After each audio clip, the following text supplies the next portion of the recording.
How to permanently delete iPhone call history. Hey everyone, welcome back to the channel. If you are new here, don't forget to hit the subscribe button and turn on the notification bell to not miss any updates.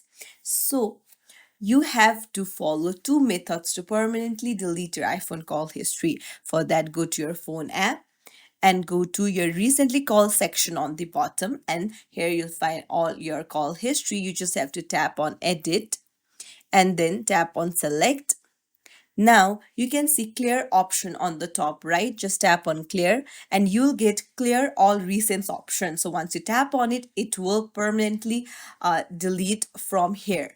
However, you must have turned on your iCloud. So sometimes when you have turned on your iCloud, then your call history might be backed up in your iCloud as well. Now to delete in your iCloud, you'll need to go to settings and go to your Apple account and then tap on iCloud. Go ahead and tap on see all and scroll down.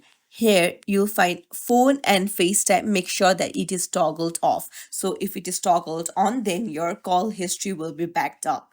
Once it is toggled off, then all your call history will be permanently deleted.